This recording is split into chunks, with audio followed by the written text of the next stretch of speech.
welcome to The Sports Show.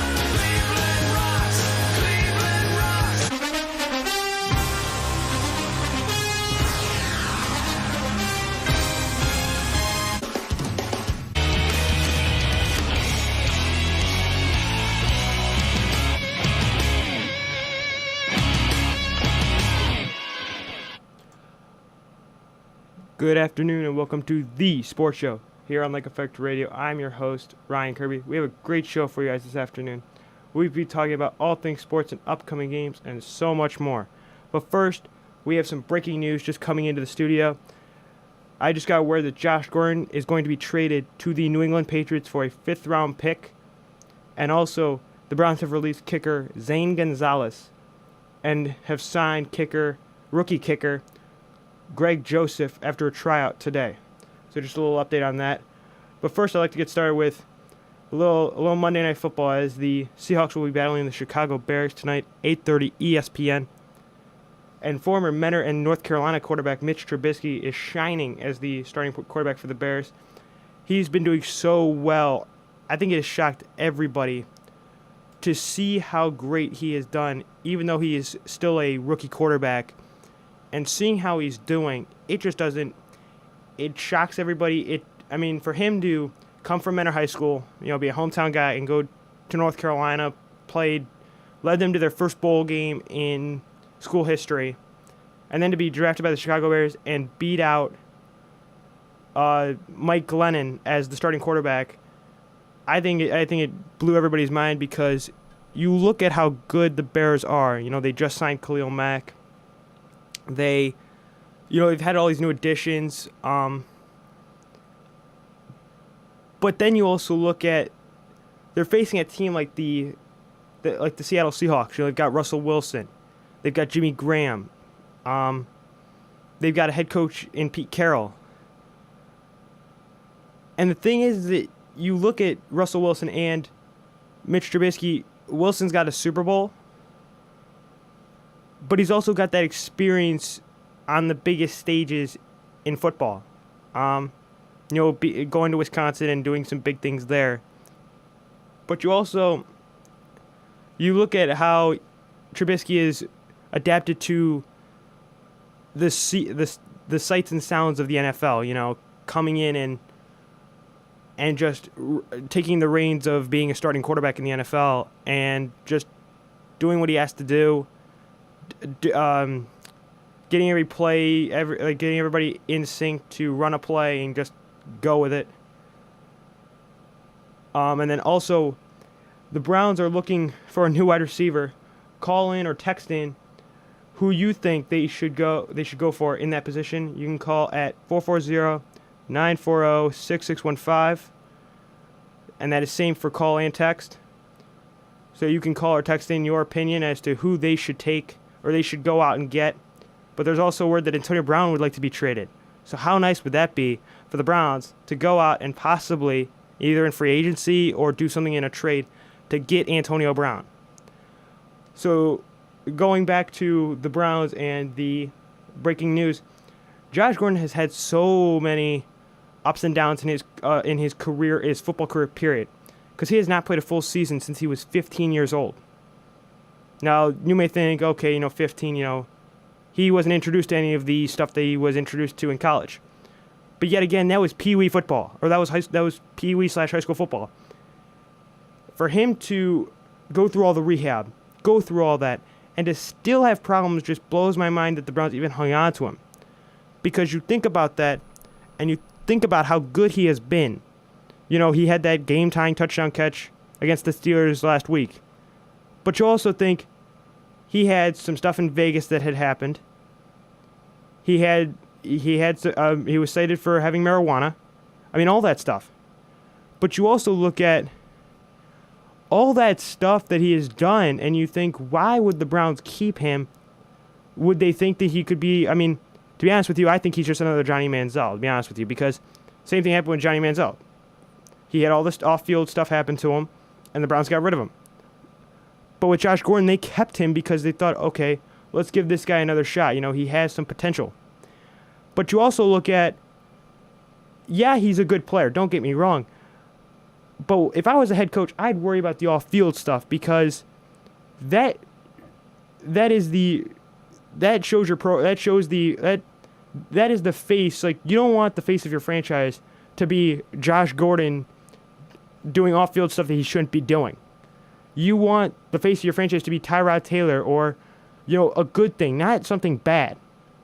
So I think it's a great thing that they've traded him to the New England Patriots for a 5th rounder. That is fantastic. I bet you are as ecstatic as I am, because it's a relief. And also, they've released Zane Gonzalez, as I said before, and signed rookie kicker Greg Joseph. Now, Joseph, he actually was cut by the Miami Dolphins and had a tryout with the Browns today and made the team. So hopefully this is a turning point in the Browns season. Now, also, there were reports that they were going to try to get Mayfield product Kerry Spear back and see if he can do a tryout to have a backup kicker, so to speak. Because if you just have one kicker, what if, let's say, the guy gets hurt? Do you have a backup kicker to replace him if, let's say, tweaks an ankle, hurts his groin, who knows? You want to have 2 kickers on your roster, so there's a sort of a safety net, if you will, to have, let's say, Kerry Spear backing up Greg Joseph, because who knows how this guy's going to be. He did not make the Dolphins roster. He was cut by the Dolphins. So no one knows how good this guy is. He came from Florida International, small school. But still, you don't know how good he's going to be. So if I was the Browns, I'd go after like a Kerry Spear. Or, who knows? So I'm just happy that they finally got rid of Zane Gonzalez, because for him to play with a hurt groin and to play through it, if he would have told the team, hey, I've got a hurt groin, I can't play, they would have said, okay, we'll bring in Brendan Colquitt, the punter, because he has had place kicking experience with the Baltimore Ravens. So you bring him in. We may be talking about a Browns win, to be honest with you, because the things he did in Baltimore, he was on that championship team when the Ravens won it, when the Ravens beat the 49ers at the Mercedes-Benz Superdome.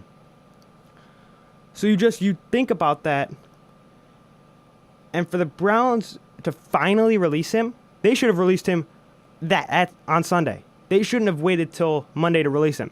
They should have released him on Sunday after that game, because I get, the guy's upset, he made a few mistakes. But also, the guy lost the game for us, and you're not going to have a talk with him or say, hey, we're thinking about trading you or releasing you. You need to bring that to his attention immediately, because, in my opinion, there was no discipline to him. Like, okay, yeah, he's mad at himself for missing those field goals, because those were chip shots. But you got to tell him, hey, if you don't do this, we may be getting rid of you. You may be out the door. So that's one thing that I think the Browns need to work on, is discipline. And if you make a mistake, there has to be some sort of disciplinary action involved in that.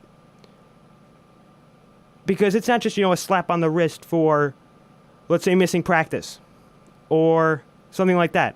There should be like maybe you're benched for one game or something like that, because every time there's been a player that's come to the Cleveland Browns, there's been trouble. Johnny Manziel, one example. He had a slap on the wrist, and he still had off-field stuff doing in the courtroom.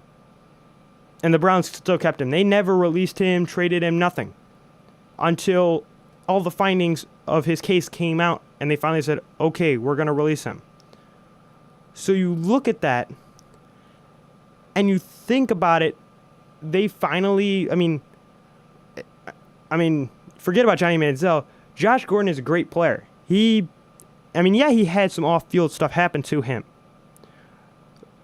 But to have finally traded him to a team like the New England Patriots, you watch. He's going to become an all-pro with the Patriots, because that's what happens. Look at some of these guys that have come to Cleveland and then, headed to Belichick.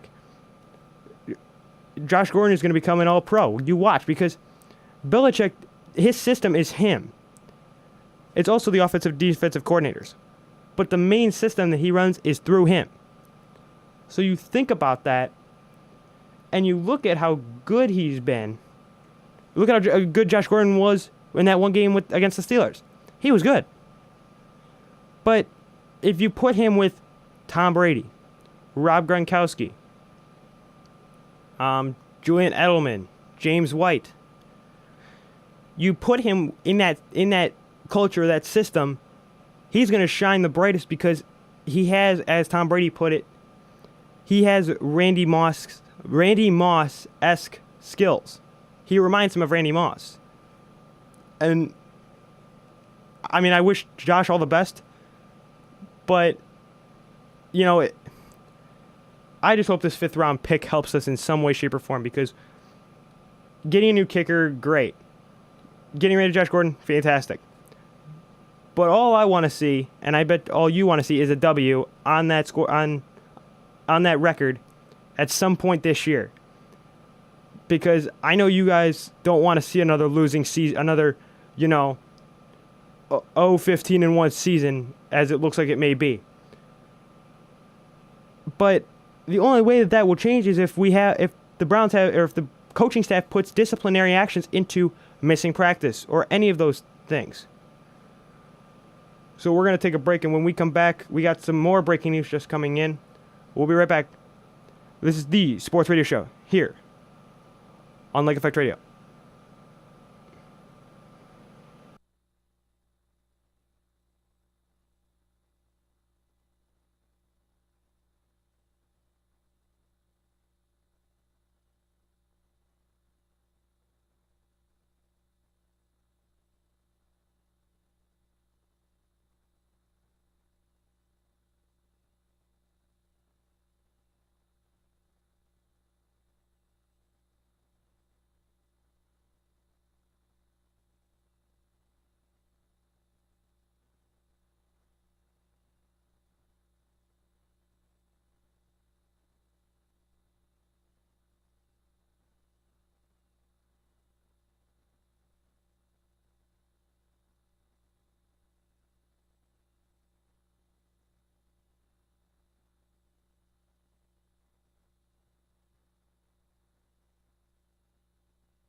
And a Wallace now serving, as Scott Rollo said. Julia Wynn's now back in.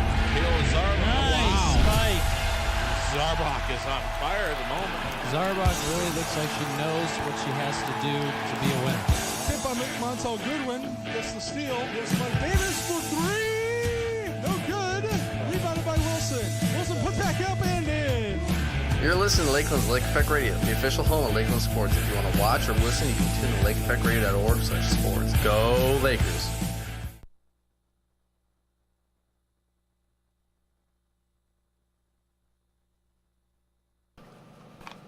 And we are back here on the Sports Radio Show. Now joining me is Jeremiah. Now we just had some breaking news come in that Dwayne Wade has announced his retirement today from the NBA, as this coming season will be his last.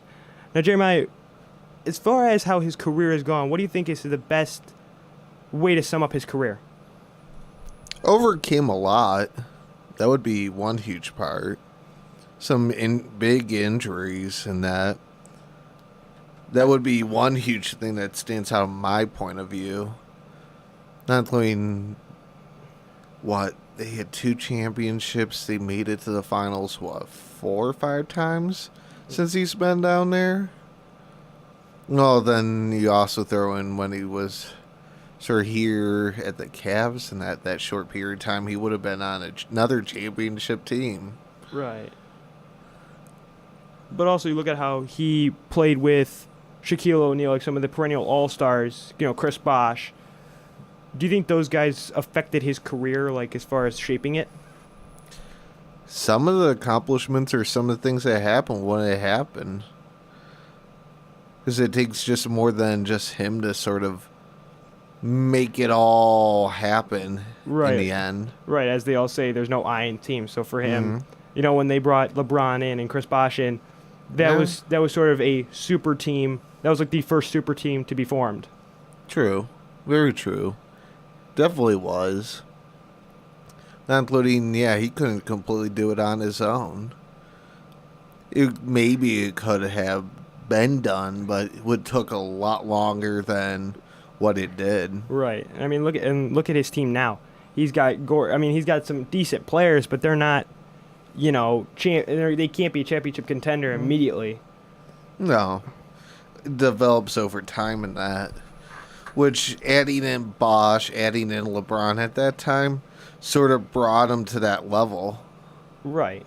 Even though you still had to play the game to necessarily prove that it would happen, but it's worked out.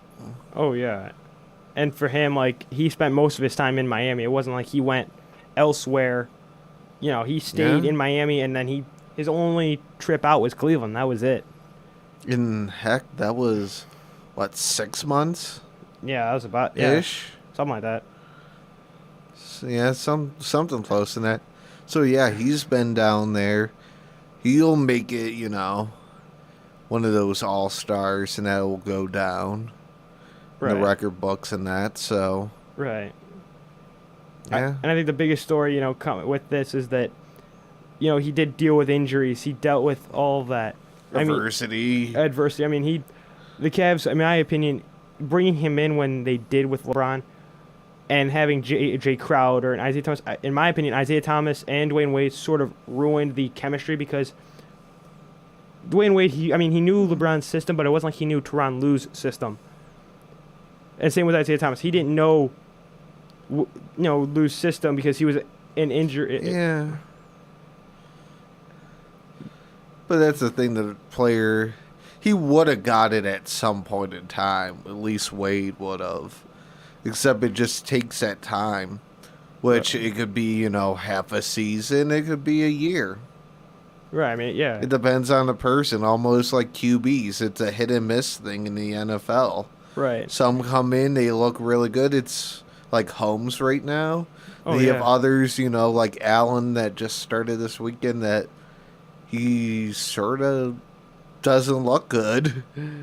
So. Right. And and you also look at LeBron's possibly bringing in having Baker Mayfield start. Mm-hmm. But in my opinion, there's not going to be, as people will say, there's not going to be another Dak Prescott where you're going to have a rookie quarterback go in and lead your team to the playoffs as a rookie. It's far and in between. Holmes could be, or Patrick could. Especially so far the first 2 games of the season. Right, 2 very tough games against, who was it? It was Jackson? What? I think. And who did he play? Because Pittsburgh. Yeah, Pittsburgh. They lit them up pretty darn. Yeah, but he had Tyreek Hill, who had a good kickoff return, and then he had however many touchdowns. Then Travis Kelce and Kareem Hunt. And the funny thing is, I actually have him on my fantasy team as the starting QB. Then I have Sammy as, reserve wide receiver. I had Jackson and that. Right. My fantasy team went on a tear. Annihilation this weekend. You even look at the Tampa Bay Buccaneers with Ryan Fitzpatrick filling in for Jameis Winston. And I don't know if you saw the picture, but he had stolen Deshaun Jackson's closet for his interview. And I was watching, I think it was SportsCenter this morning, they were showing his picture up against Conor McGregor's with the sunglasses. And they said it was funny because during the interview they had, I think it was Deshaun Jackson walked in, and he's like, "Dude, what are you doing?" He's like, "I'll give you your clothes back." And he's like, the reporter asked him, he's like, "So what's the only thing that you?" And he's like, "My chest hair." I'm like, "Oh my God!" But you think about for Fitzpatrick to come in, he's not all that old, but it's true. And he's taking a team that has Deshaun Jackson and Mike Evans, O.J. Howard. They don't have much of a running game, though. That's their one downside. Right. But they'll figure that. Are they going to be a Super Bowl contender this year? I don't think. Unless Jameis... Especially right now that they don't have a running game at all. Right. They literally have no running game. But with Winston, they did have a running game because he's a runner. Same with the Browns. I mean, they do have a running game, but they've got Tyrod Taylor as a somewhat of a runner. Yeah. That's a huge thing they somewhat had to develop into it. But yeah, I mean, you think about it, but as you said, it develops over time. So like with Baker Mayfield watching Tyrod Taylor, it'll be, it'll take that time to watch Tyrod Taylor and to just observe of what he does because. Well, even the playbook, even itself. Right. I mean, he's been looking at his wristband during games, and he knows what they're running. Like he watches, but. The one thing I like is that Hugh Jackson didn't just go to Baker and say, okay, you're coming in like what he did with Deshaun Kaiser. Because if Kaiser would not have played last year with the Browns, I believe we would have had not a winning season, but at least had a few wins. But because you bring in a young guy who graduated early, it just didn't mesh well together with Hugh Jackson being I call it all-around coach, calling defense, calling offense. Then even that, yeah, he might be absorbing getting things quickly, but that doesn't mean always being book smart or whatever. Not cool. Right. But it doesn't, last you when the actual real game starts. Right, and I feel like that's why I've heard people saying, oh, they should quit the preseason and just jump right in because the preseason games don't mean anything. It's all about roster spots. I get that. But they could do that very easily at the practice facilities. So it's like, I get the whole preseason thing, but it's like, what's the point of it? Well, the other thing, you don't get that one undrafted person, that one person, that you wouldn't think would make a team. Right. I mean, and talking about Josh Gordon, he was in the Florida. No, he was in the supplemental draft. Oh yeah. And they got him, but he came out of Oklahoma State and played with Brandon Weeden, and he's actually a former quarterback who's now. Oh, he actually Baylor. Oh yeah, Baylor. My bad. But I mean, almost like the second experiment that we let go a few weeks ago. Right. But I mean, then you have you brought the addition of Jarvis Landry in, and you see how you look at the work ethic of Josh Gordon with Jarvis Landry. Landry, he's all about working hard and just getting stuff done. Gordon, he's more of a laid-back, kind of lazy kind of guy.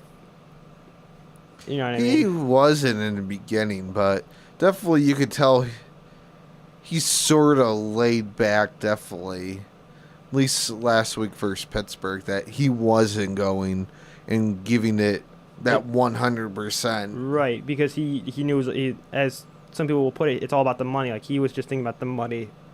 And how that's all he basically cared about, in my opinion.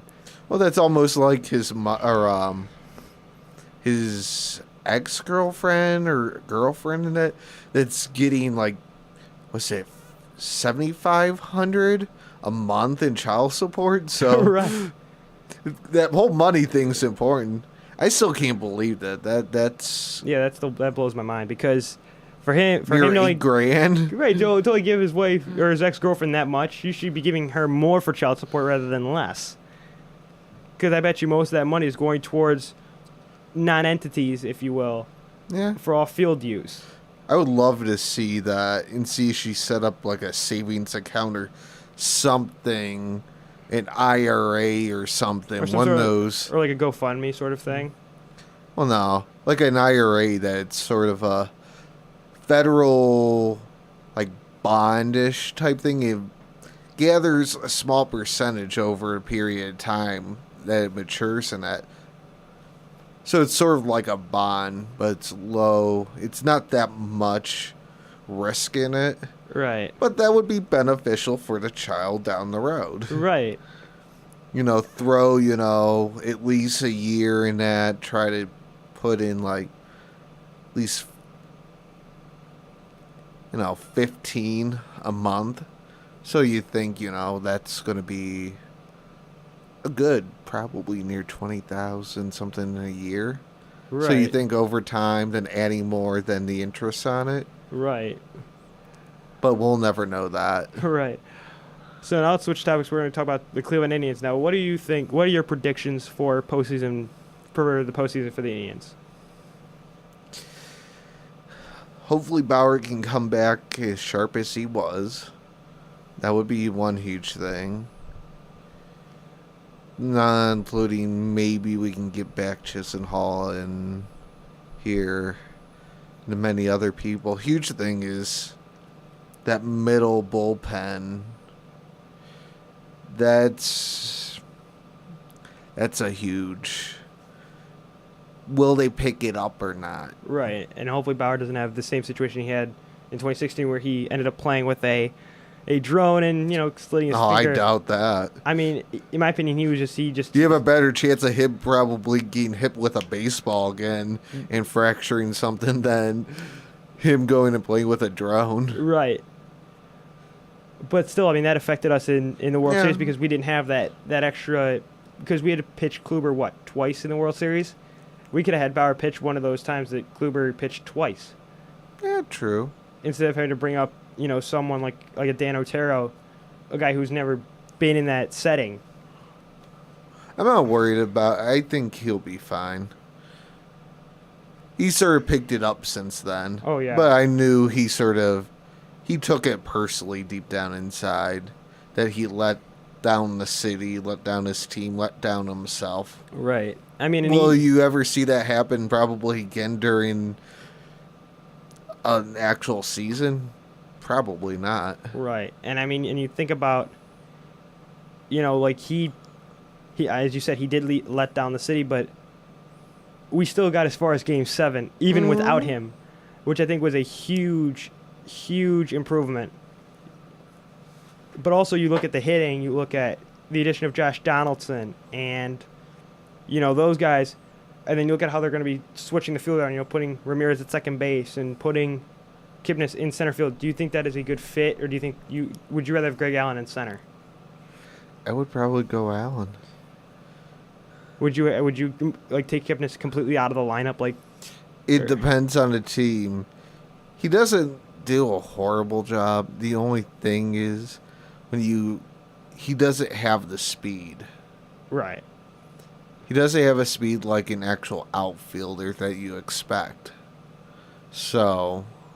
Now let me ask you this question: would you rather have Rajai Davis in center or Greg Allen?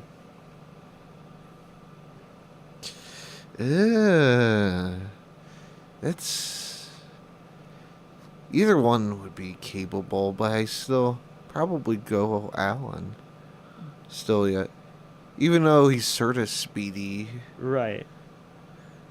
It probably that I can go 50-50 on, but if I had to go with the answer, I would go that way. I'm not going to lie. You'd go towards Cody or Greg Allen. Yeah. Okay, because I was gonna say, because you said speed, and I thought, okay, Rajai Davis, because I mean, he's come up in the clutch, Game 7 hitting that home run, but he also has that speed factor in center field where he can very easily go to left center and just cover that area. I could see him more like either left or right than center, and move one of the other guys to the center. Right. But you also have Melky Cabrera in right field, who's very good, who's a perennial all-star. True. You could very easily have Rajai Davis being a DH even. I mean, there's always that spot for Encarnacion to take a day off or that sort of thing. Mm-hmm. Very true. Yeah, that one would be a lot more tougher compared to Kipnis one. Right. But those are the factors I see with the Indians. Not only every once in a while that we stall offensively, too. Right, even though we have good pitching. Consistency there. It's many factors into it. Right. Middle of the bullpen. Back end, I'm not worried. Allen, I hope, sort of picks it up a little. Yeah. That it's that time that it really... Even though, the season counts, this is that time of year it really counts. There's no tomorrow. Right. I mean, it's like Game 7, It's do or die, basically. Mm-hmm. Now, if they're facing a team like the Astros in the first game in the division series, do you see their lineup having, Allen in center, or do you see maybe a Kipnis in center type of situation? Probably Allen. Because they're sort of fast. Houston. Yeah, I mean, you got Jose Altuve, Carlos Correa. But if you think about it, the toughest thing for Houston is their pitching. Their pitching's just, I mean, their bullpen's like insane. I mean, you got Justin Verlander, Garrett Cole, Dallas Keuchel. I mean, Yeah. But they're definitely beat. Because that's the thing, like, even like, I'll somewhat throw somebody here at Lakeland. The Red Sox. okay. You know, hey, they won whatever 100 games. What? Good for you. Right. Only thing is, You does don't- it really matter? The ring will prove it. If you win, if they win the World Series this year, okay, fine. You know, great job. Yeah. It's like with the Golden State Warriors in 2016. They had 73 wins, but you know what? The Yeah. Cavs beat them. You know, they were down 3-1 and came back and beat them. Yeah, it doesn't matter that, oh, they're powerful, blah, blah, blah. It matters what you do in the postseason. Right. And that doesn't matter if you're going to sit there, oh, well, we won 100 whatever games. Oh, well, we got it. Whatever. That's how you go down. Right, because really it's just a clean slate once you start the postseason. It's Mhm. it's you're 0-0 to start the postseason. Yeah. Not only it's money time for those people that want those contracts, too. Oh yeah, and you think about all the TV contracts and Well, even the players Oh. themselves. even like the ticket sales. Ticket sales are gonna skyrocket. Yeah, the players themselves that have their contract expiring that year or this year. It's money time for them for one reason. They don't perform, they don't get signed, or they don't get that extension, they don't get that, you know, newer contract with more money. Right. Postseason means a lot. Right. I mean, and it's big in Cleveland because you had the Cavs in 2016 where it just that's all the city talked about. That's literally you walk around any part of downtown Cleveland and it's Cavs memorabilia, posters. If the Indians were to go to the World Series again, that's all you'll see in my opinion. Because and if the Indians win the World And Series, you'll see the same thing, the watch parties and all Right. that. And then you'll see, you know, possibly 1.5 million people downtown for a parade. You know, I'm not trying to jinx them, but you could see that come Yeah, whatever the day is, whatever temperature. Come November, I don't. It doesn't matter if it's 20. the people will be It doesn't matter if there. it's 5 below zero. You'll have a ton of people downtown for the. Because the Cavs one, that was what, like high 80s and that? Yeah, it There was- were that 1.3 million down there. You're right. Whether it's, 55 and lightly raining, the fans will be out there regardless. Oh yeah. I They'll mean, fly in on top of it. in my opinion, if the Browns were to win a Super Bowl, you'll see upwards of, I'm going to predict this, 2.5, maybe 3 million people downtown. Because that's probably the biggest one because of the Ernest Spiner fumble, the drive, all that stuff. Oh, yeah. And not only you have all those Browns backers there all over between California, London. New York, London, you name it. Right. Those guys would say, yeah, I'm going and I Right. need a vacation and that. Right. Because I know from experience going down to the Cavs parade, that was one of those things that you never forget. Because, my dad had told me, hey, this is the history. And, Jose Mesa, Michael Jordan hitting the shot over Greg Elo. All those things. But the one thing that is still put on Cleveland, all those things are put to rest. The Craig Elo things all put to rest. But the one thing that's missing is the Ernest Spiner. We need to, once the Browns win a Super Bowl, in my opinion, no one's going to remember Ernest Spiner and that whole situation in the AFC Championship game. In the Elway and all that stuff. Right. True. Most part true. But the thing is that no one thought about that stuff on the day the Cavs won an NBA title because that's all people thought about was, oh my God, we just snapped a 52-year drought of.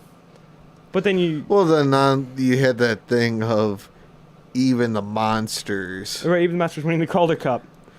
You run down the list, you had 3 things happen within matter of what, weeks of one another? Yeah, then you had, I think it was the Gladiators won the Arena Bowl.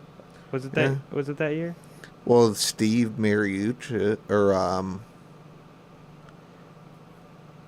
how does it, Mariucci's or that? The USC fighter. Oh, Miocic. Yeah. Miocic, yeah. Gotta say, yeah, he came to Cleveland and, you know, turned the city upside down, if you will. And I mean, and He once defended his title, what, 5 times? 3? 3 times, because it was against Cormier, or it was against Verdum in Cleveland. Francis Ngannou, and then just recently Daniel Cormier, because then that's when he lost it, was against Cormier. So, yeah. I mean, you think about all the champions in Cleveland, pro sport. I mean, UFC, you'll call it a pro sport, but you know, even if it is an individual title, it's still a championship for Cleveland, in my opinion. It's not like anyone else got it in past years. Right. So, not only it's a big deal. Right. In my opinion, any championship in Cleveland is a big deal. Even if it's an individual title like the UFC. I mean, even the Monsters winning the Calder Cup, that was a big deal. Even though, I mean, I don't know if would you count that as ending the 52-year drought? I would count it up there in that level. Even though, yeah, they weren't around when it started, but they're a team that the city they go, they support, they pay money, they pay the taxes to keep them going or improving their place and all that. Right. I mean, you look at all the new renovations, we could possibly see not even a Final Four, but a, you know, some sort of big sporting event at the Q, you know, come those months of, you know, February or March. We could see an NCAA tournament game being put at the Q, which would be a ton of money for the city, for the restaurants, everybody. Yeah, for sure. I mean, and if the Indians win a World Series, the city will be, not to frighten anybody, but the city will be, quote unquote, on fire that night and probably all that week and weekend. Well, I said it, the Cavs won the championship. I said the first thing that's going to happen is Cleveland Browns Stadium was going to be on fire. Well, that proved me wrong. Right. I thought they would burn that down to the ground. And that did not happen. Yeah, the first thing that was done was someone slammed or smashed a police car. I mean, people went nuts. That was far and in between. I'm actually surprised it wasn't that bad. Compared to, you look at Philadelphia after the Super Bowl. People were shooting off fireworks. People were lighting things off, yeah, painting garbage trucks. But I think they actually flipped a garbage truck too, I thought. But you know what? That's Philadelphia. That's not, I mean...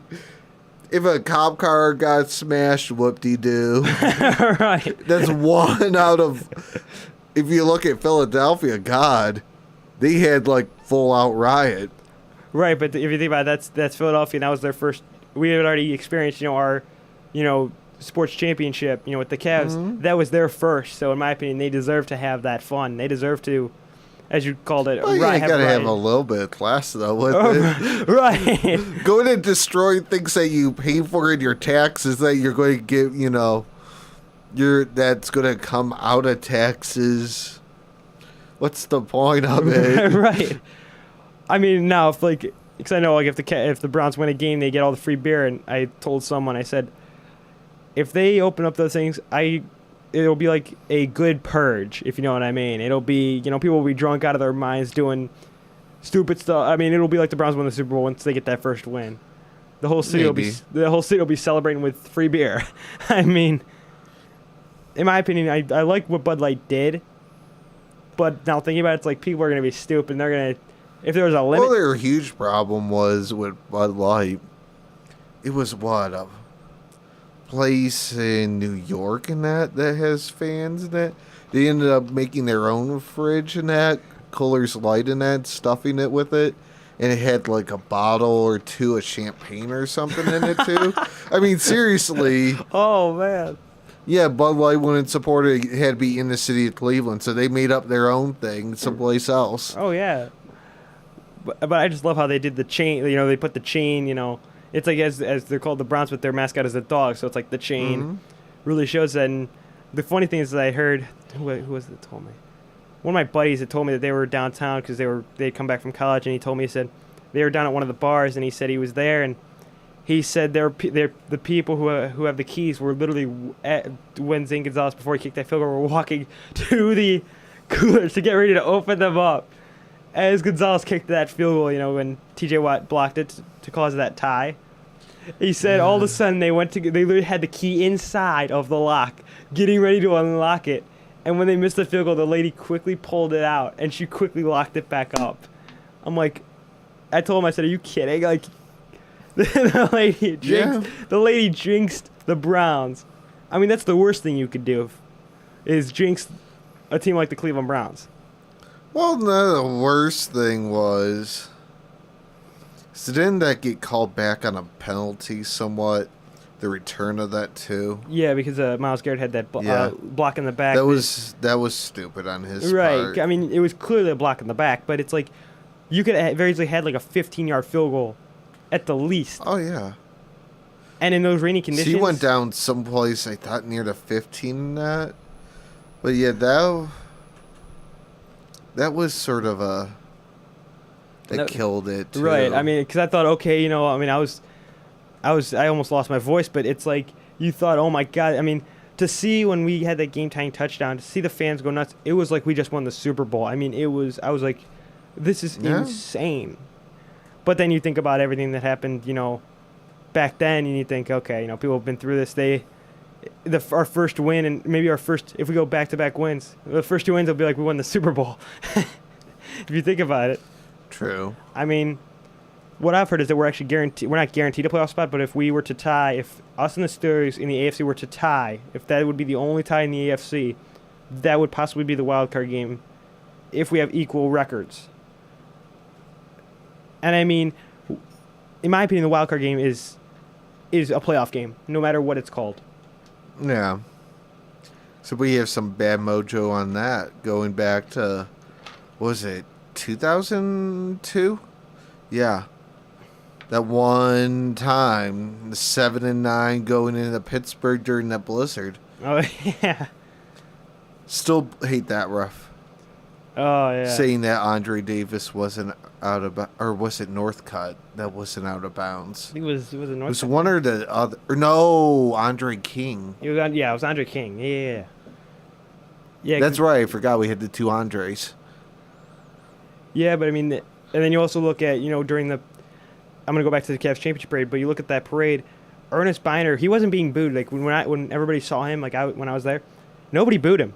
Nobody booed, and actually Kozar and him were not on the same float. They were on back-to-back floats because Biner was on a float by himself in a car.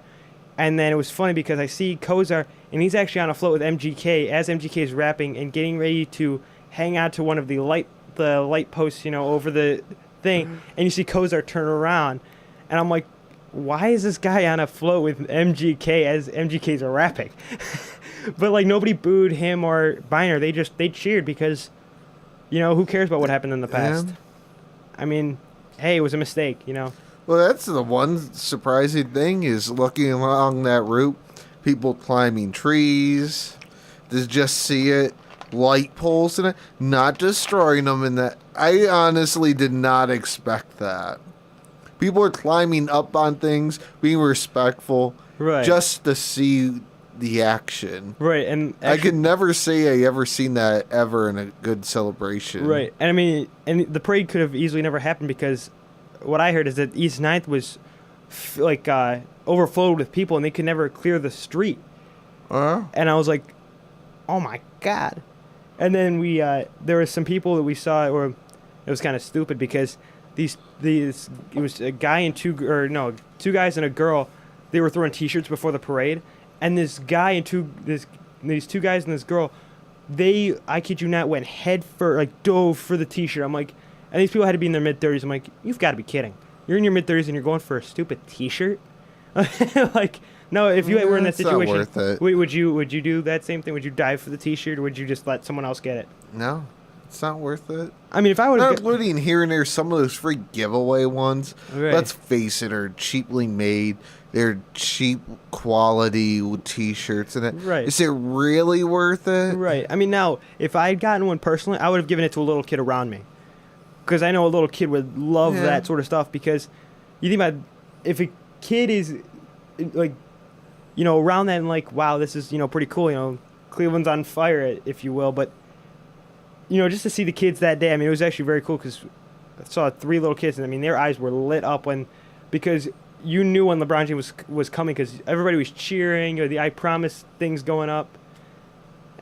Yeah. And I mean, it was a good time for Cleveland. I mean, we had the spotlight on us, but let's just hope that the Browns can end that dreaded losing streak on Thursday night. We hope. I just hope Sam Darnold doesn't. I hope he goofs up like he did against the Lions. I don't know. With the way our defense is, people are sort of not thinking it. You think, what, 18 turnover or 8 turnovers or 9 turnovers It was in 8. 2 games? It was 8 in 2 games.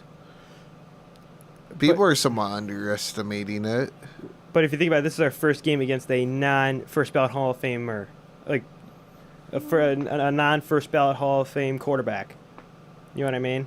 Yeah. I mean, we almost beat Drew Brees and we almost beat Ben Roethlisberger. No, but there's that almost. So it's like, Yeah. I mean, and you look at Myles Garrett. This is his first full season back from his injury, and But then you had to take in the factor of this, of the Jets not having a really much of a good offensive line, right. wide receiver core. You run down that list, too. So it sort of goes both ways on it of, well, yeah, the unknown of he's not the first, ballot guy, but yeah, their team's not that Right. good. And they don't They're have a- banged up. Right. They don't have like a corner like Darrelle Revis. They don't have him anymore. He sort of lost his mojo before, definitely last year, Revis. Right. And then you also, they have a former Brown and Isaiah Craw who hasn't really done anything for them. Someone tried to trade me in the fantasy league for Crowell. I would have never taken it. Shoot, who were they trade me for? I forgot who, but it was like, wait, really? No.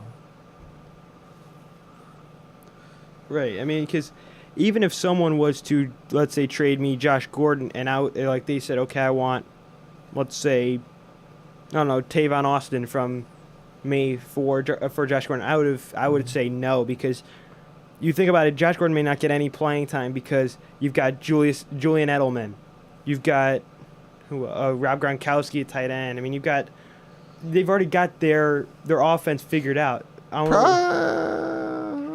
They're sluggish now. I think they're trying to still figure out their identity. Well, I mean, you think about it, they have a new defensive coordinator because Patricia's gone, and even like the Lions are screwing up right now. So it's like you look at all that and you think, well, the Patriots should be, their defense and offense should be top 5. But when you factor in the new defensive coordinator and all the stuff that's happened in the past, Deflategate. Well, Danny's gone. You run down a list of free agents that they lost too. Right. And Wes Welker even. Yeah. I mean, but then you also think, they've got a guy who's a quarterback who's 41 years old and still playing. Yeah. I mean, you can't complain when you've got a guy who's in his mid-40s still playing football, and he's said he's going to be playing until he's 50. I mean, He says it's almost like me in a fantasy football league. I did this in a poll. What will you see happen this fantasy year? They went and put, Tom Brady playing the Browns, then losing, then retiring the next day. well, I mean, if you think about it, It would be fit that you're washed up then. If Right. you can't beat the Browns, you should just give up and retire. It's almost like San Diego or Chargers switching the city coincidentally after he got beat by the Browns. right now they're in LA, but I think they had gotten rid of that kicker who missed that field goal, Zabo or whatever. And it was just funny because the way the Browns won it was Christmas Eve, which I think was, it was like, as they would call it, a Christmas miracle that they won that game. But you also factor in, the weather. San Diego, the Chargers aren't used to snow.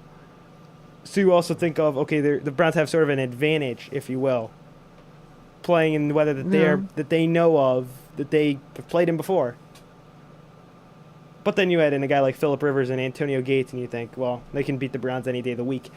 Well, that's a funny thing, them re-signing Gates again. I think that Gates is long past his prime. Well, yeah, isn't he, I think he's a Kent State grad, so he's Yeah. a local guy. But I mean, look at James Harrison. You look at any of these guys that have come from, like a Kent I State. don't think Harrison's in the league anymore. I think he's looking at coaching, doing some like offensive line coach or defensive line coaching. Yeah, that was 2 weeks ago. They re-signed Gates and that because Henry's injury. But to be honest, I don't expect really much from him. Right. He's sort of, he's been there, done that. I think it's that time to take the, trail off into sunset. Right. Right. Yeah. Ride him off in the sunset. Now I'm gonna switch this up a little bit. We're gonna talk a little Ohio State. What do you think that was a key win for Ohio State beating TCU?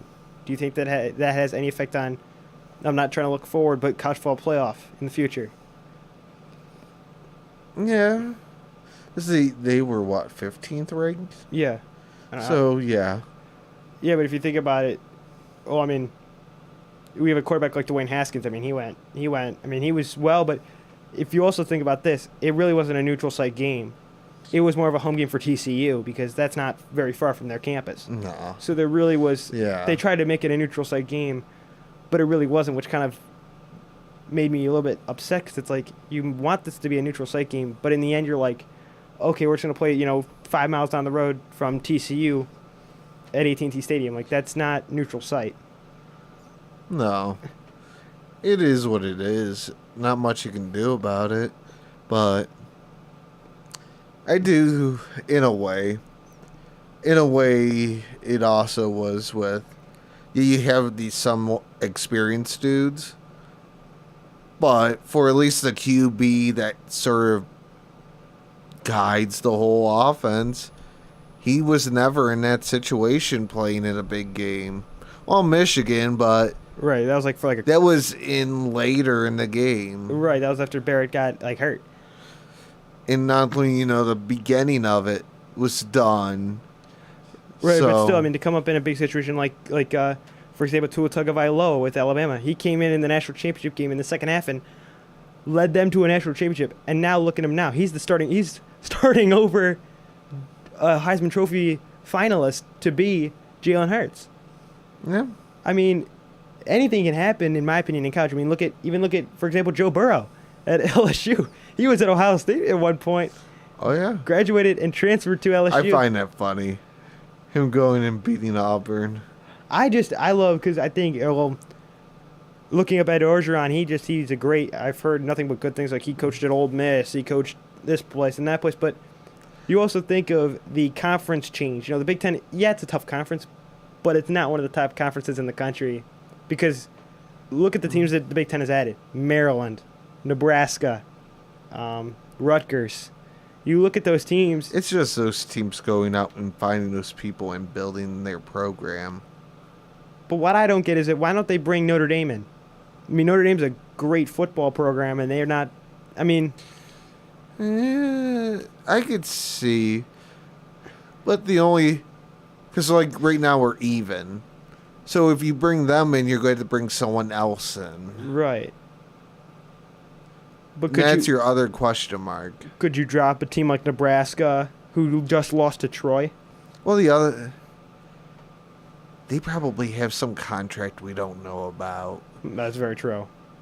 with the school and that, if we come over to your league, blah, blah, blah, we're guaranteed to be there for X amount. I wouldn't be surprised at least a decade, Right. if not 15. But what I don't get is that Or 20. why would they add a team like Nebraska? I mean, don't get me wrong, they were in a great conference in the Big 12, but look at Nebraska now. I mean, yeah, they got a guy like Scott Frost, who's won a quote-unquote national championship with UCF. But you also think about Nebraska's they've had a great football program over the years, but this year it's just tailed off a little bit. Yeah. Even look at Wisconsin. They've got Russell Wilson, who's a Super Bowl champion and MVP candidate. Which I hope he chokes tonight. Oh, I completely agree with you because Just for one reason. I just want to see this one person that's playing him since the one other dude was leading him lose because of Russell Wilson. I just want to see that Right. happen. Well, I think the one thing I am looking forward to tonight is seeing the Shaquem Griffin, the guy with the one hand. I can't wait to see how he does because to think about his story, I was reading about his story earlier, to see what he went through and to still be playing football and not to have, as they call them, haters come at him and turning him down, and for him to say, you know what, I'm just going to play football no matter what happens, and to see what he does. He's basically doing what Odell Beckham Jr. does almost every game, or tries to do almost every game, catching it one-handed. But it blows my mind to see how, it's very cool. Don't get me wrong, how about him and his brother playing together? That's got to be a dream come true for both of them. But to see how he handled adversity, in the spotlight during the bowl game, people talking about, this guy's not going to go to the NFL. He's only got one hand. You need two hands to catch football. To see how he's trained, it just blows my mind because you look at these other guys like a Josh Gordon who's a lazy bum and doesn't do anything, and you look at this guy who's got one hand and he's working his tail off every week. And now he's playing for a top tier NFL team. True. Because in my opinion, if Josh Gordon did what he did as far as work ethic is concerned, you could see the Browns having back-to-back winning seasons if Gordon had his act cleaned up long before he came to the Browns, and if he had the work ethic like Shaquem Griffin, where he just Our works hard. first problem was drafting him. And drafting Johnny Manziel in that same draft. Those two guys. We shouldn't have done that. Yeah, Johnny Manziel. In my opinion, Johnny Manziel, that was a bogus pick, if you ask me, because look at him now. He's in the CFL doing nothing. I still say jersey sale money. Oh yeah, Pretty much And that's what t-shirt. that was done for. right. And T-shirt money and that whole thing. You think about that. And still that Pilot J thing's still going down. Right. It's just more husher. Right, because it isn't as big of a deal because Jimmy Haslam's got everything covered, with everything in that. Well, they're still trying to figure out on how to get him too. No lie. Right, Dan? See? He agrees. But you also think about that was in the shadows of the Browns with Josh Gordon, with Johnny Manziel. If they wouldn't have drafted Johnny Manziel or Josh Gordon, period, we could have had some very good running back. Then you blame the head off or front office. Yeah, Sashi Brown. And who knows if he Still hate him. Yeah, he's never gonna get. We got a guy like John Dorsey now, and look at our offense now. If you put John Dorsey last year, Yeah, he got a whole bunch of assets. The only thing is, he stripped the team down to nothing. And you know why we went 0-0? Good job, Sashi. Except even with all those assets, if you were still around, you still wouldn't have been able to probably use them properly. right. And and bringing a guy in like Todd Haley and Greg Williams. Look at our defense. Last year, our defense was last in almost every category, and now we're getting up into that first category with tackles and turnovers. To be honest with you, I don't want to sound stupid, but we could hang with the New England Patriots. If you put us against Tom Brady right now with the defense that we have, with the quarterback that we have, I could see us going to overtime and possibly winning it in overtime. I could see a tie. But, if we're able to catch Tom Brady off and Garrett can do what he does best, and I could see us beating the Patriots. True. But you also think about, Tom Brady's got X amount of rings, and he's got a guy like Belichick who we could have still had at the helm. But, if there's one mistake the Browns ever made overall that I know of, it's getting rid of Bill Belichick. Flat out. Because he basically runs the show in New England, along with Josh McDaniels But we never will know. Because that probably grinded at his gears and all that. That sort of made him to be the better person. right. We'll never know about if that didn't happen, would that actually happen. Right. And we'll never know if Bernie Kosar would ever be any better if Belichick wasn't here. True. Because in my opinion, once Belichick left, Kosar went down the dumps, basically. Yeah. I mean, our whole team was basically Belichick coaching. That's how the Patriots are. I mean, but they still have good players. But it's like, you think about that, it could be hit or miss with some of these guys. Yeah. Right? I mean, looking at the draft class coming up, come April, there's some good guys that are coming out that look pretty darn good, like a Lamar Jackson who is now with Baltimore. Yeah. But every year it's like the draft class just gets better and better. I gotcha. Okay. I gotcha. Yeah. But I mean, it's like you look at. For example, look at the Bears. They got Khalil Mack. I mean, The only thing is with that, will it pay off? Then the other thing is, what won't they get? Because they gave 2 first-round picks? Yeah, there's in two that first round- 4? Yeah. The only thing is, will they be able to manage? Are they going to hit on everything else? Will they be able to bring in the free agents with Right. that? But they've already got their quarterback good with Mitch Trubisky. I mean, he's for being a second year. What is he, a rookie or is he a second year? Second. I mean, for being a second year guy, I mean, he's and a new head coach. He looks like a good. I'd see him winning a Super Bowl at some point.